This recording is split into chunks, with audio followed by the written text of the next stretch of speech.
Welcome to another episode of Money You Should Ask, where everyone has something they can teach you. I'm your host, Bob Wheeler, and in this episode, we're going to explore, question, examine, converse, dig deep, expose, laugh, and cry about the money beliefs, money blocks, and the life challenges of our next guest. Turn up the volume, listen, learn, and laugh.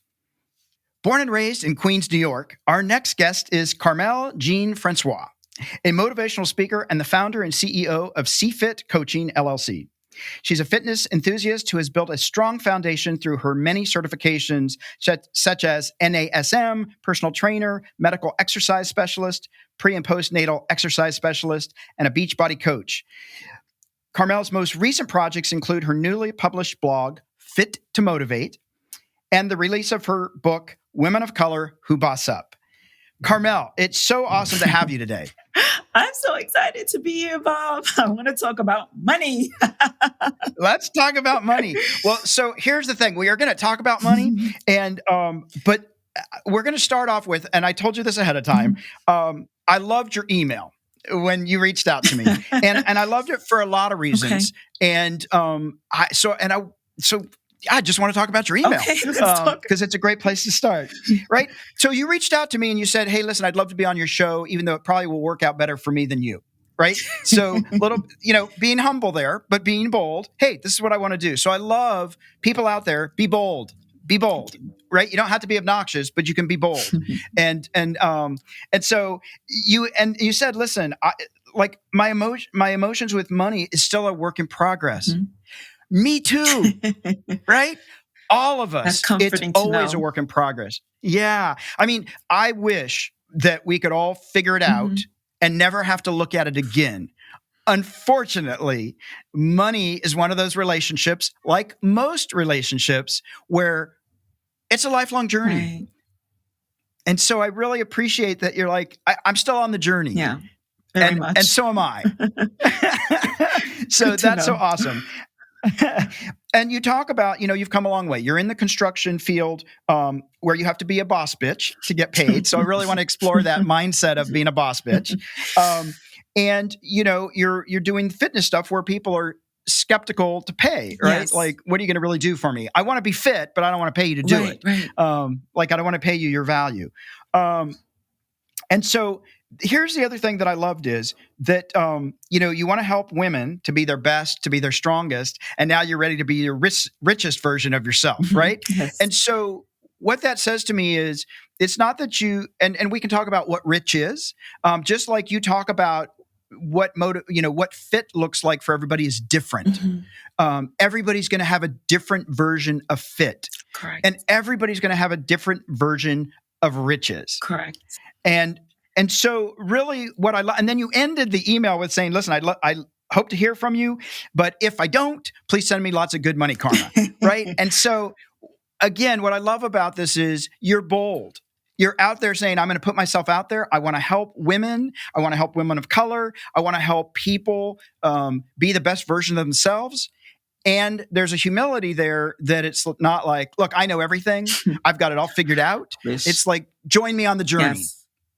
It feels like an invitation. And so I'm so happy to have you here. So tell me so when you wrote that email, was any of that true, what I just said? It's so interesting. Everything about it was true. I was really trying to, I'm trying to get myself out there, but every email that I send to every potential interviewer or podcast host, I try to be my sincerest self so that they can see that, okay, she wants to promote herself, but she might find value in whatever it is that they have to offer as well. And so when I saw your money podcast, I grew extremely interested because money, like I said, is still something that I'm trying to figure out. And I love the analogy you made where I tell my clients, what is your version of fit? What does fit look like to you? And you just made the analogy, and I've never thought of it in that term. It's the same thing. Well, what does rich look like to you, Carmelle? And I remember being younger and saying, I don't want to be rich. I just want to be comfortable. And then there came a certain point in my life, I said, fuck comfortable. I want to be rich. I want to be able to purchase anything I want to purchase and not have to, do I have enough in the account? Right. And I think everybody pretty much wants that. Yeah. Right. But some people do settle and think that maybe it's not for them. Mm-hmm. And I know it's for me. Like, I'm too vain. I'm too extra. I love fashion too much to be able to say, I want to be comfortable. No, that's not it anymore. I want to feel great. Putting myself out there is I want to feel great, and I want to look like I feel great. Mm-hmm. And, yes, I know there's and money, just like physical fitness, there's a spirituality side to it as well. And what does rich look like to you? Wealth, riches doesn't always have to be gold and diamonds, right? It could be the spiritual side of you. It could be your wealth in friendship, your wealth in resources. And I understand that. And I respect that. And I've even read places I grew up Catholic. And so we were taught, you can't love money, right? Because it's riches. You can't love the material. But Jesus in him, he was wealthy. Yeah. And not so much monetarily, but he had wealth of friends, of followers. He walked the earth, and he had wisdom and spirituality. So I wasn't prepared to bring Jesus into it. That's right. I'll just say Jesus saves. So that's good, right? We're talking money. He saves. Jesus, that's good. Yes. Yeah. So being bold is something that I've only recently truly learned how to do, and how to step up and actually own what I've been able to accomplish and what I haven't been able to accomplish. And being that boss bitch in order for me to get what I know I deserve. Absolutely. And let me ask you this. What is a boss bitch? And what are the pros and cons? Because for some people, there may be a negative connotation, especially being a woman of color. Oh, she's going to be bossy. She's going to be loud, right? You have to fight some stereotypes. Yeah. So, Bob, I feel fortunate in that I do own my own company. I'm what they call a filing representative or an expediter. My clients include architects and engineers and contractors and plumbers. So I work in a very male-dominated industry. And like I was saying, I'm very blessed to own my own company. Then I can pretty much choose who I want to work with. And people who want or don't want to work with me can choose me or not. I remember I went through, my hair used to be straight, and I went through this whole process where I let my natural kinky curls come out. And a Black woman, a woman of color, she approached me and said, Carmelle, I meant to tell you, when you go through this process, you will lose some clients because not everybody wants to see your kinky afro. And I remember saying, fuck them. If they don't want to work with me, they don't want to work with me. And I don't have to work with them. I'll find plenty of people who do. Now, I know upon seeing me, people see me in a certain way. When they hear that I own my own business, their eyebrows raise. Why? When they come to my office and they see that I have a nice storefront as opposed to a basement office in New York City, the eyebrows raise. Why? I can speculate and I can say it's because I am a woman of color, I'm a Black woman, or I can say because I'm a woman, or because they're just easily impressed. I don't take the time to try to figure it out, and I don't challenge people. I let them take me as I come, and I take people as they come, because I also want to have I also want to give them the benefit of the doubt that their intentions are pure and true. Some people are ignorant and curious, and I can't fault them for maybe not knowing what they don't know. Right. And so in that regard, I just try to give everybody the benefit of the doubt. If you want to work with me, let's work together. However, back to your question, what does being a boss bitch mean? I'm in this business 11 years. And for a long time, I was thinking, well, why aren't we getting paid what I feel like we should be getting paid? Why am I not driving my BMW or my Mercedes yet? We are an office of 5 women of color. And not that that has anything to do with anything. It's just recently I've realized that That's a big deal. And before that, I just took it for granted. But that's a big deal. And for me to be able to say it and own up to it after 11 years in business. And I'm proud of that. But for a long time, I was under the impression that our clients don't want to pay us because we are an office of women. Like, we are all women here. And that wasn't my intention to hire only women. It just so happens that everybody that came through the door, maybe I related to them differently. And everybody that came through the door and we just employed, they happen to be women, and they happen to be women of color. And for a long time, I'm thinking they don't want to pay for us. Oh, how cute. Those girls. What is it? What is their invoice saying? Oh, that's so cute. And let's just not pay them. So I was convinced. So that I was growing horns. So now if somebody comes to me and say, hey, can you do better on this invoice? Absolutely not. I cannot do better. Oh, can you do better about the pricing and how much you're charging for your permits or for your services? No, you're just going to have to go someplace else. And guess what, Bob? They didn't go someplace else. Many of them tried to leave and came back and said, you know what? You guys do good work. I know we do good work. Good work comes out of my office. And I'm proud to say that.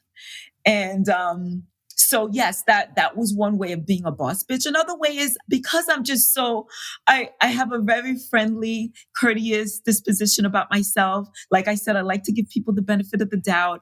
And when I became a boss, I wanted to be my employees' friends. Can't do that. I can't do that. I can't be my employees' friends because they're going to treat me like a friend when it comes time. Oh, listen, I'm going to be late for work because something came up. I was drinking last night. No. So then I had to learn to kind of like, no, that's unacceptable. So that's another way of me bossing up, becoming that boss bitch. And my sister says, oh, that has such a negative connotation. She does not like the way the term boss bitch sounds. But in actuality, I feel like women feel in general that they have to be a woman and dainty and nice.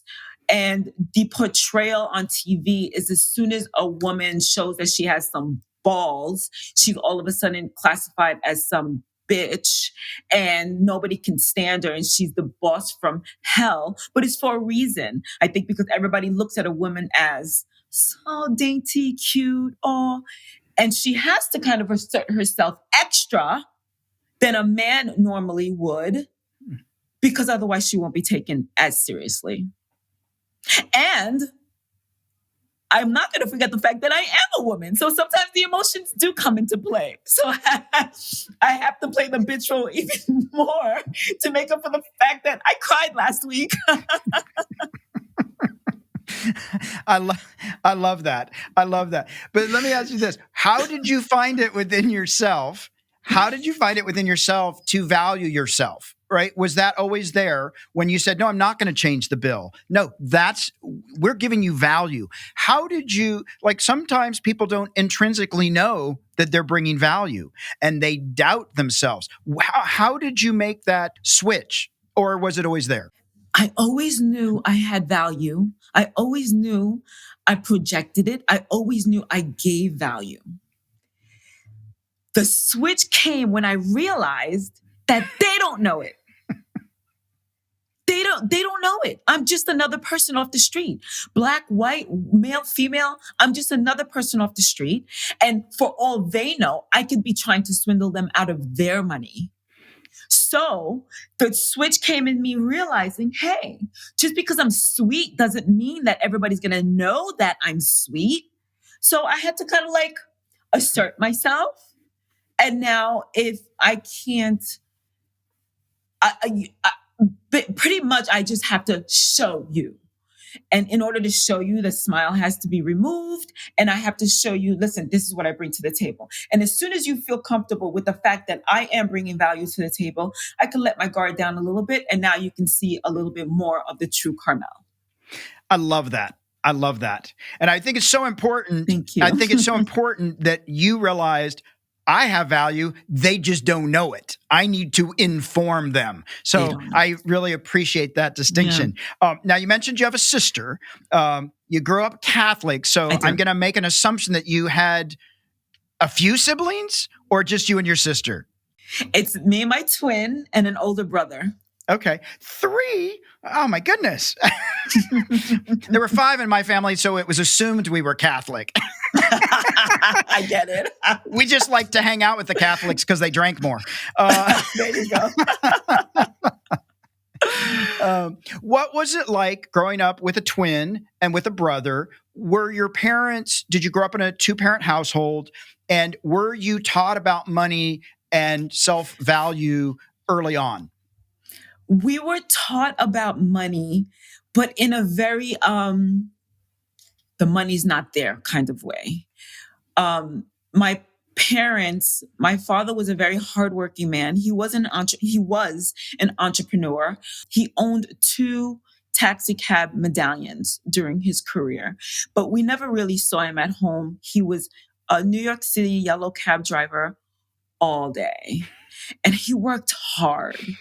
But between him and my mother, who worked as a cleaning lady to the business buildings, and then later on as an insurance clerk when she got her certifications because she stayed educating herself, they put us through Catholic school from kindergarten all the way through 12th grade. And because of that, the money was never there. They spent all the money in our education. So my mom was always counting her dollars and pennies. Dad wasn't really around much, so I didn't really see how he handled money. But mom, money was always an issue. And not so much as she made us feel like we were poor. She just made us aware that money was always an issue. And then so she would teach us about savings. But what she taught us about savings was you have to put your money in the savings account. Now we all know that's not savings. That's pennies on the, I don't even want to say dollar. It's just not true savings, and it will never bring you true wealth. But that's all she knew, right? So she could only teach us what she knew. Now, I didn't understand my father's business. All I knew is that he was never home. And only much later that I realized that him owning 2 cab medallions was a big, big deal. And, but I didn't see him handling money that well either.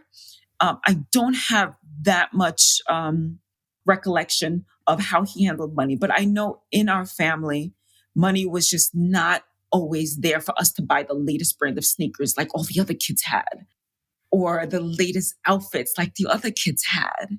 And we never had that. So we always grew up thinking that there was a cap to the money that we can get. And we always have to save, even if it's a penny here and a penny there. And do you have any monumental memories or something when you were a kid with mom or dad, where you made a decision about money early on, or that, oh my God, like anything that happened with one of your parents? Yeah. I remember something with my dad. I want to say that I had already graduated college. So I was a young adult. Both my parents emigrated to the United States. I am Haitian American. They're both from Haiti. They came here. They started a family here. So I am first generation, me and my brother and my sister, first generation Haitian American rather, sorry. My father one day looked at me and said, I don't understand. What, Dad? I don't understand why you and your siblings are not doing better. What do you mean? You guys are Americans. He says to me, I don't understand why you're not making more money. You were born here. I thought that you being born here in America would just be superstars, like making all kinds of money, being all kinds of crazy amounts of success. And that it hit me. He wasn't trying to hurt my feelings.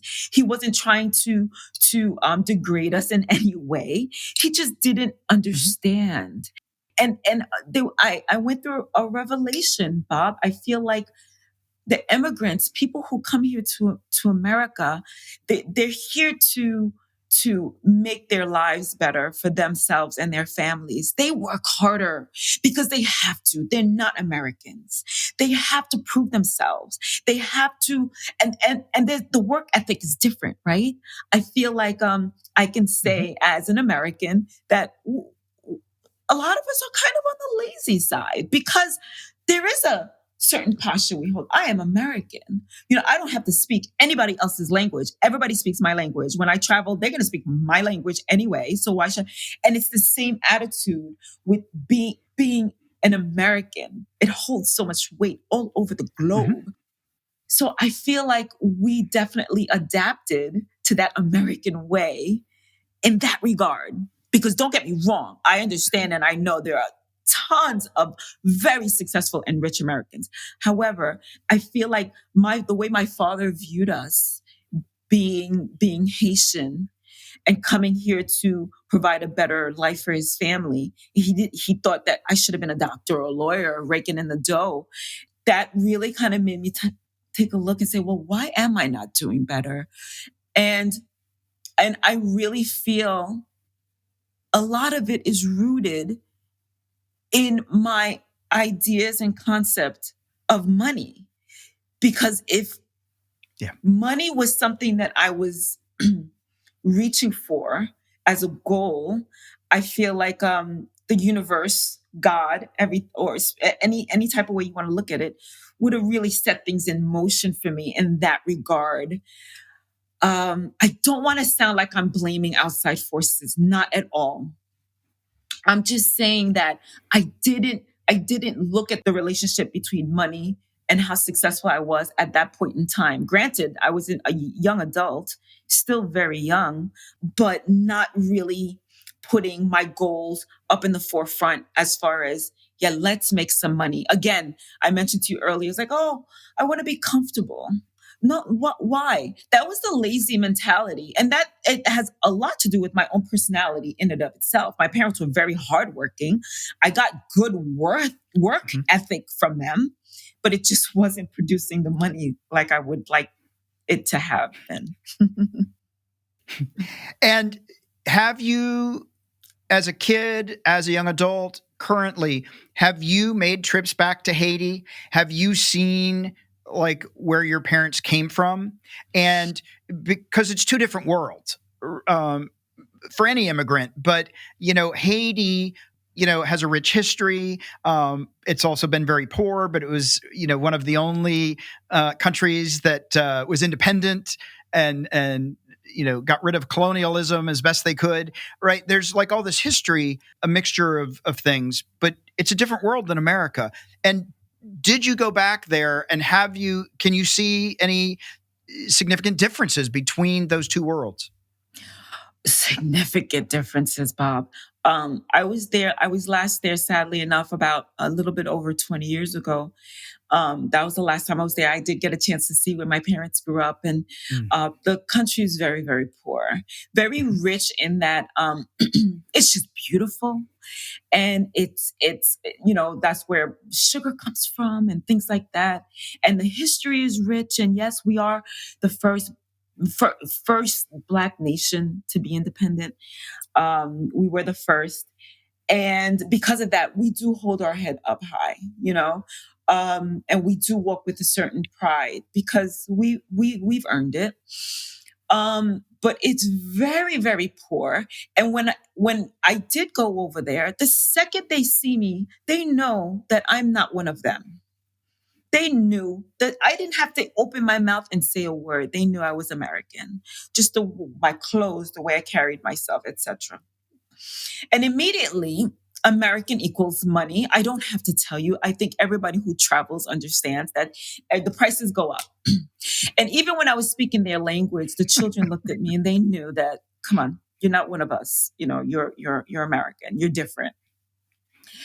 And so it's sad to see how poor they are over there, the level of poverty over there, and how far my $1 goes. And when I was over there, I felt like I had all the money in the world because of it's just so different. So yes, I hope I answered your question. Yeah, no, absolutely. I think, I've been fortunate enough to travel a lot, and I travel mostly to developing countries because I get a profound sense of gratitude for my life and how fortunate and blessed I am because my first trip, I was a bit of that American, what do you mean you're not going to speak English for me? What do you mean you're not going to work in US dollars for me? I'm American, right? There is this entitlement that I have worked very hard to get rid of. It still pops up, its ugly little head. Of course. And so, but one of the things that I have discovered in a lot of these countries is there is extreme poverty and there is extreme gratitude. There is extreme ability to live and have joy and to dance and to sing and to experience community, that I think that gets lost sometimes in the US. Yes, I agree 100%. I remember the nights, the nights in Haiti that we spent. Like, you could hear the music in the area. You can hear. Everybody's up, right? And you hear the crickets and you hear the laughter and you hear the talking.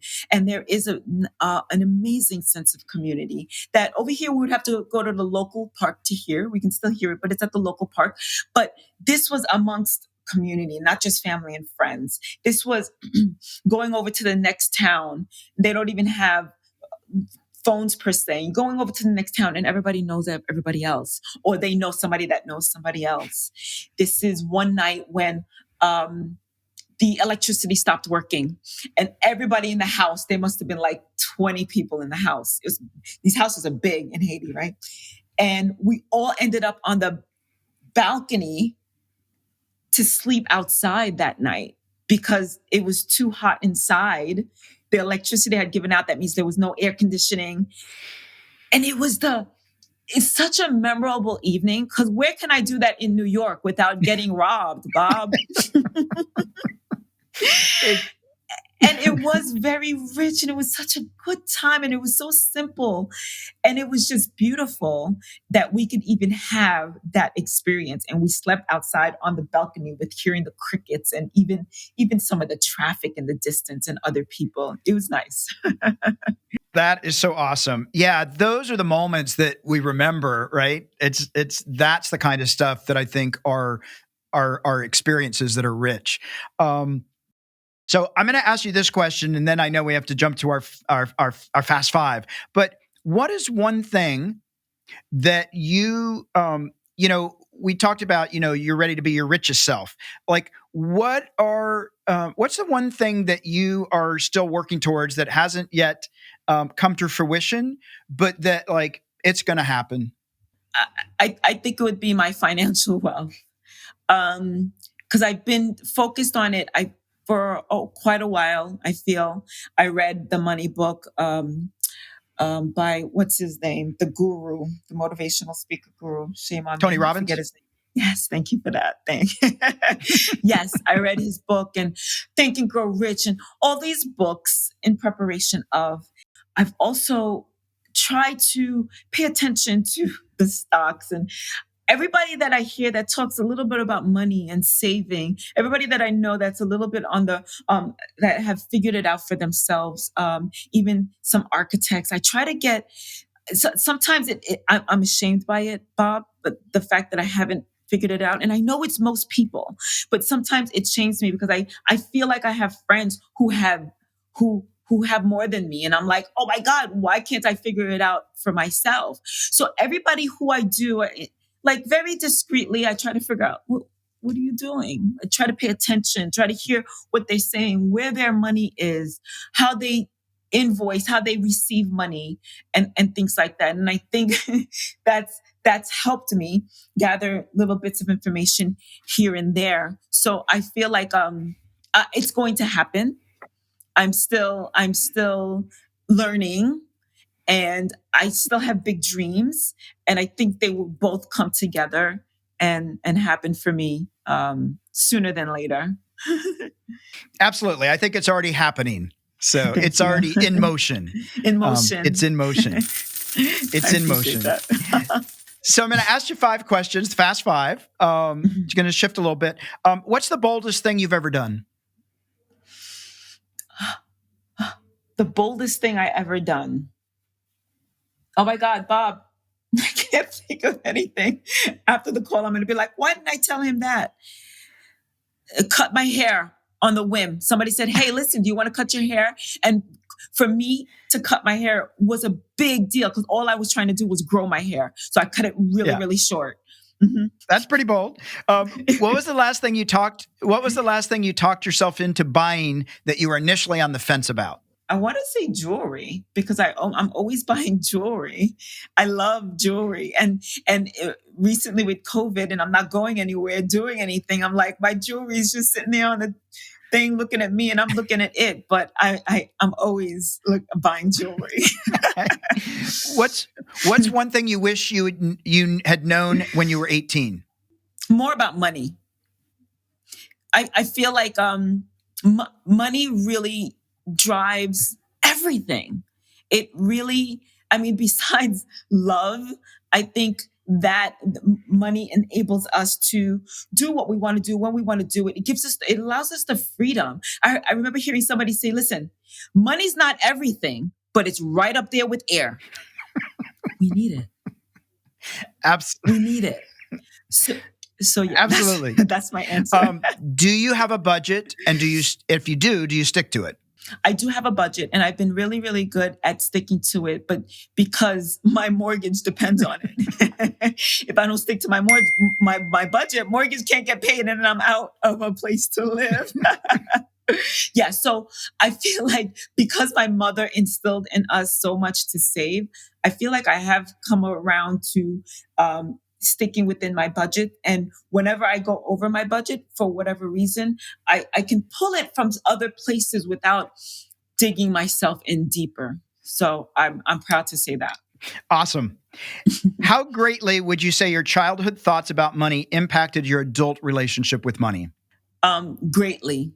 I feel like that's where all the blockage comes from. I feel like in my mind, I'm always trying to save.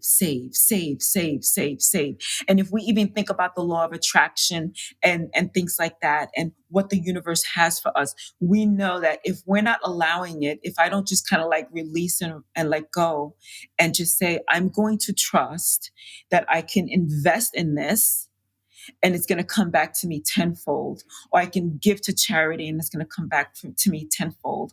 Or if I could give and just release myself from feeling that I just like, oh my goodness, will I even be able to make mortgage?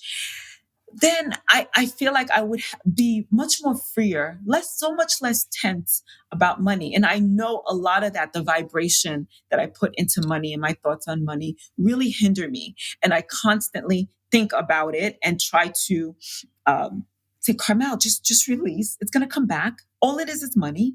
And there are worse things. So yeah. So that it has deeply impacted my adult relationship with money, but I'm working on it.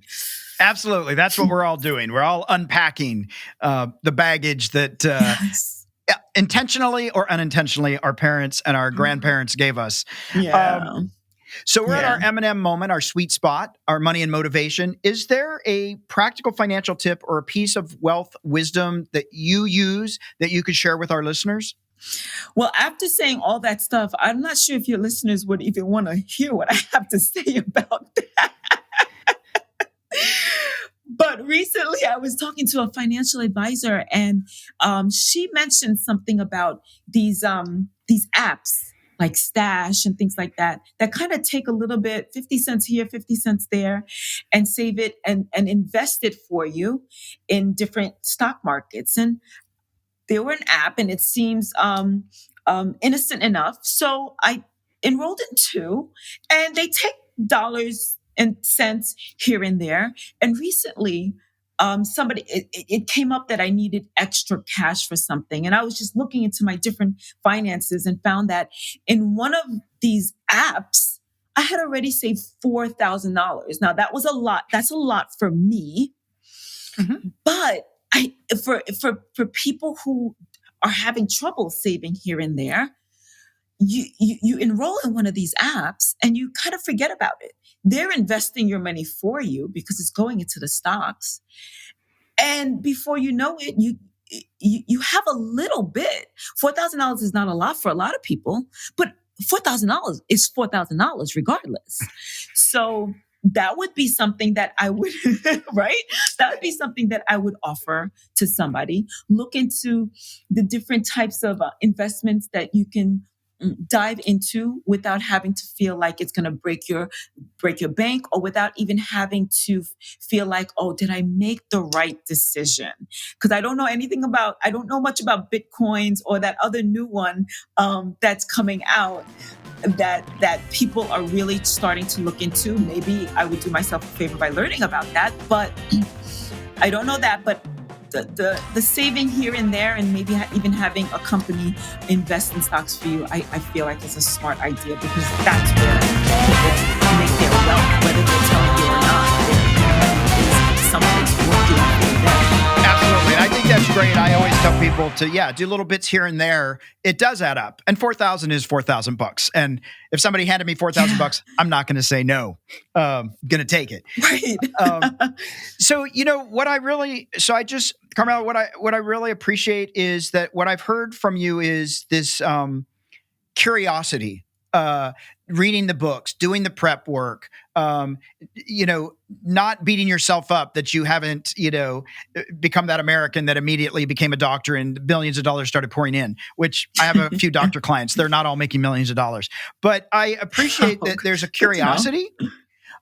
There's this curiosity that you're being intentional, that you do budget, that you're, even if it's a little bit, even if it's some pennies and some dollars, that you're doing things that are working in service of you, so that later on you don't have to be working so hard for it. You can just let the money be doing its own thing, and it's on its timetable, whatever that might be. And that you're willing to be bold and put yourself out there, and let people know that you have value, which you already know, but you're letting other people know, hey, guess what? I know that. And I just wanted to let you know that too, so that we're all on the same page. I really love that perspective. Mm-hmm. And I just appreciate that you're continuing to put yourself out there, that you're interested in empowering other women of color, and to really make a difference and have an impact, as well as to continue on your journey of, financial literacy and financial understanding and financial growth. So I really appreciate all that you brought. And where can people find you on social media? Where can they find you online? Where can they get your book? And tell us all that. Okay. So my everything you'll find under my website, cFITcoaching.com. That's the letter C, fitcoaching.com. I'm on Instagram. That's where I spend a lot of time. cFIT Coaching, one word. And everything that I'm doing will be on my website, though. That would be my fitness virtual classes. That would be my support group for fitness. That would be my book. You can find it there too. My book is on sale. $19.97. Go buy it. I'm really proud of it, excited about it, that I was able to collaborate with 15 other amazing women of color. So everything that I'm doing can be found on my website. And I would love if your listeners jumped on there and you leave me your email address, and I have a free gift for all your listeners. Awesome. Well, we will certainly put that up and let people find you and find your book. So thank you. And I want to say to our listeners, please don't forget to share the love, like, follow, and share on Facebook, Twitter, and Instagram. Search for Money You Should Ask, all one word. Follow this podcast on your favorite podcast player, or visit Spotify and search for Money You Should Ask, or click on the link in the description. If you're watching this episode on YouTube, don't forget to like, comment, and subscribe. For more tips, tools, or to learn how to have a healthy relationship with money, visit themoneynerve.com. That's nerve, not nerd. Anyway, Carmelle, it's been awesome having you. Thank you so much for joining us today. Oh, it's been a pleasure. Thank you. And thank you for challenging me on some weird questions. Absolutely.